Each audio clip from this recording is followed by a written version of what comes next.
des coïncidences malheureuses, mais par le fait qu'il faut vous considérer comme des résistants et non pas des terroristes. Vous êtes des résistants.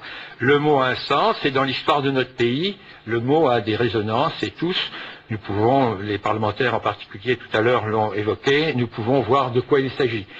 Évidemment, la plupart d'entre nous étaient trop jeunes pour avoir participé à la résistance. Ils ne la connaissent que par ouï-dire, mais nous avons eu l'occasion, avec vous et avec d'autres, de connaître des gens qui résistaient à leur pays.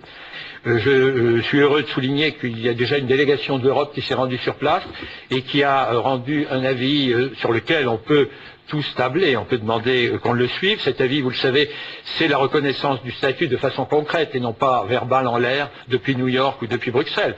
Ça veut dire que très concrètement sur place, on exige l'accès notamment de la médecine, la possibilité de soigner les gens qui sont à l'intérieur, la possibilité de faire sortir ceux qui veulent s'en aller, et la protection quotidienne de tous les gens qui sont dans le camp. C'est le minimum, c'est ce que nous devons absolument obtenir.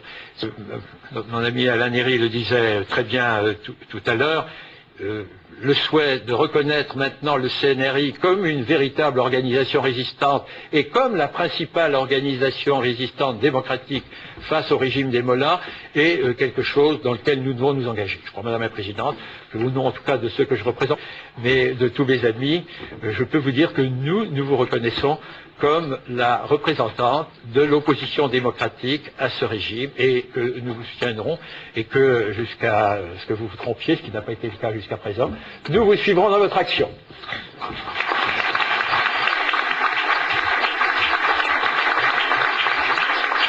En conclusion, je crois qu'il ressort clairement que la reconnaissance de la résistance du peuple iranien pour la liberté et l'ouverture d'un dialogue avec la coalition démocratique de l'opposition doivent devenir une priorité pour la France.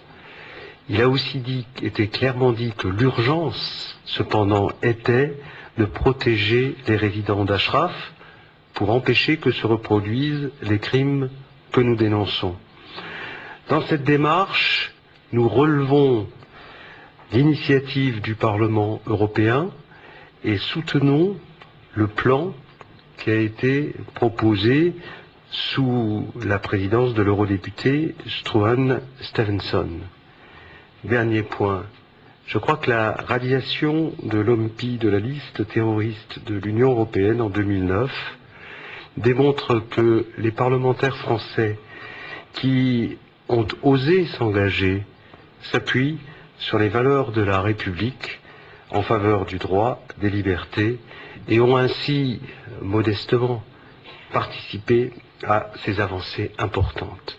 Merci pour votre présence et je donne la parole à Madame Rajavi pour le mot de la fin.